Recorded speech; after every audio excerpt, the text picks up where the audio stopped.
Hello Higala! So for today's video, I'm so excited because I'm gonna bring you guys to my dream, as in bata pa lang ko, dream na gid nako nga makaanhi diring dapita sa Baguio City. When we arrived to Manila, nag-grab lang mi padulong sa PTEX kay diri mi mosakay og Solid North nga bus padulong sa Baguio City. It will be a 5 hours ride from Manila to Baguio City kay nagpili gid mi guys og comfy nga bus nga naay CR. Imagine, mag-adto ka, magsakay kag bus for 5 hours unya walay CR imong sakyan. Sound ka na, no? Pwede kaya na? Medyo pricey ni siya, pero sulit cute. I tell you, di gid ka magmahay na ay CR, maka-CR ka anytime. Tapos, gamay ra mong sakay, dili siya puno. As in, kani among gisakyan, siguro mga 5 rami ka tao nagsakay. Ug napa sila pa snacks ha, 995 per person ang pliti gikan Manila to Baguio City.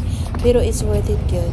Napa sila pa water and pa snacks, pero ang imuhang lingkuranan as in mariklan gid, makahigda gid ka. And the best thing is na ay wifi ang bus. Kaya parehas ako nga dapat naagyoy solid nga connection because I'm working from home, or this time I am working from the bus. I'm working online, kaya kailangan gid kayo nako nga na ay wifi connection. And because we were so tired gid from our travel from Cagayan de Oro to Manila, since wala pa gid mi pahulay because we came from a conference, this time nangatulog gid mi for I think 4 hours nga among pagtulog ug sulit gyud, gisulit gyud namo ang among pagsakay ani nga medyo pricey siya, pero at least nakatulog gyud mi og ayo.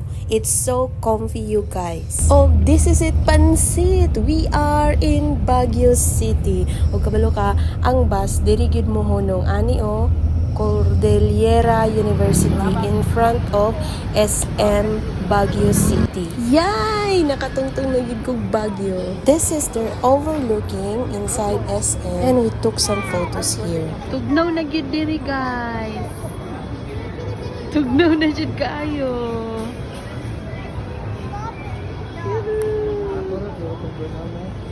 Oo. Muna. Manha ta dira ugma o.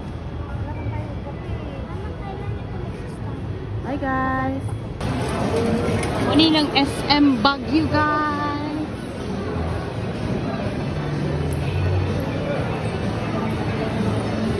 SM gihapon siya. Nasa ba? Oo. Basement. Saka taas kayo siya. Hala.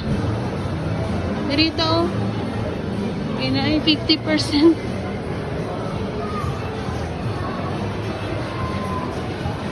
Uy. Magnaag ta dire. Mag-adto sa may sa hotel Casa Vallejo. Likod ani. Likod dito daw sa SM. O, diba? Hike-hike na ta dire sa Baguio, guys.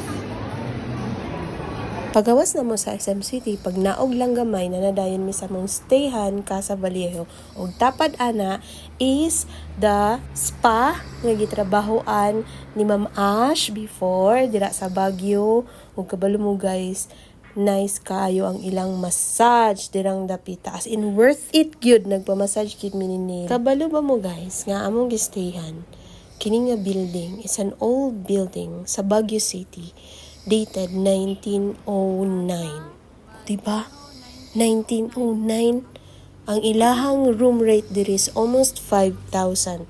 Og naka 50% discount sila pag anhinamo. Pero, I tell you, walay momo. Maulang gid ang pinakadlok guys sa Baguio City. Kay ang ilahang mga stayhan, kay noon gid sila nga naa daw kunoy mumo. Pero good thing is anak man ta ni Lord, anak man ta sa Ginoo. Kaya kanang mga mumo mao nay mahadlok sa atong presence. Dili gid na sila makapenetrate sa atong presensya because we are the carrier of the presence of God. Kabalo ka, gabaha yung blood ni Jesus among gi-apply diring dapita. Pero nakatulog pud biya mig insakto. Wala biya po'y problema. Wala biya po'y naglakaw-lakaw sa hallway. Wala sad mi nadungog nga mga naglamba nga mga door. Okay ra pud baya ang among pagstay danhi, pero bugnaw lang gyud. Guys, bisan dili mag-aircon, tugnaw gyud siya kaayo. Napay fan sa amoang ceiling, as in, look at that. Naagid siya fan. Bisan patyon pa nimo ang aircon, bisag fan lang, mura na gyud kag naka-aircon. Clean ang ilang room, double size ang bed, okay ra gyud siya. Worth it sa price. O kinahanglan gyud ka magchinilas ding napita.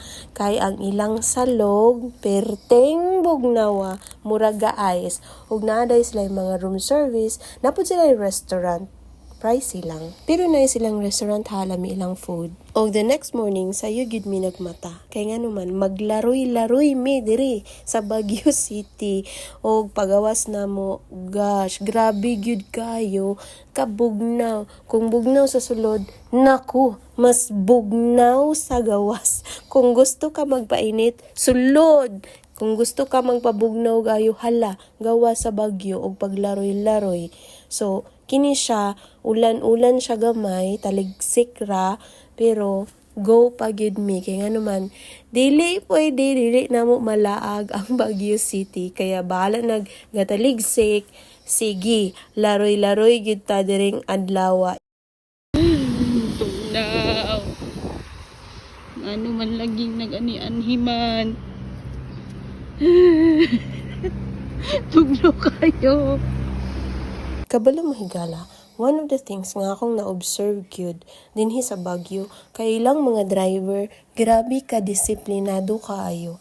As in gyud, maka-amaze gyud. Layo pa lang ha, makita nila nga nanay tao dool sa pedestrian lane, muminor na sila og muhunong gyud sila. Layo pa lang ka, muhunong na sila, patabukon ka, na, diri sa Cagayan ambot na lang. Diri sad sa Baguio, mag-hike gyud ka. Kaya nga naman, kung naka-located, naka-nagstay din sa city, duol ra gyud, hike-on ra gyud nimo, kay traffic sad kaayo gyud po dinhi. Ano lang pagsakay-sakay, pag-hike na lang, dinhi sa Baguio, palig-unay gyud tuhod. Diri na ako makita ang mga tigulang bitaw, as in kusog pa kayo mang baklay. Dagan sad silang mga barato nga mga street foods dinhi, mga lamian gyud, must try. Dili sad magpalupig ang ilahang mga pasalubong center diri nga area. As in daghan gid kayo kag kapilian. Mura siyang maka-remember ko, mura siyang Thailand. Katong pagadto na mo sa Thailand, sa Pratunam bato, as in daghan gid kayo. Nagkagipanggutong mi after mag-hike, diri mi ani nga restaurant. Korean restaurant din siya guys. Overlooking po dira siya nga side sa city.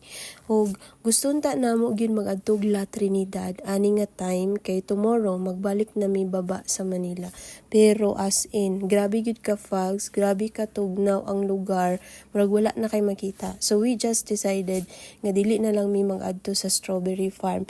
Maybe next time pag makabalik mi diri with the kids, that's our go-to gyud nga maadto gyud mag-picking or mag-strawberry picking sa ilang strawberry farm. Kaya diri lang sa mi, kay kusog ang ulan, unya bugnaw kayo sa gawas, mangaon sa diri og Korean food. That's all for today, gala, and for our part 2, we will take you to Burnham Park. Kana lang, thank you!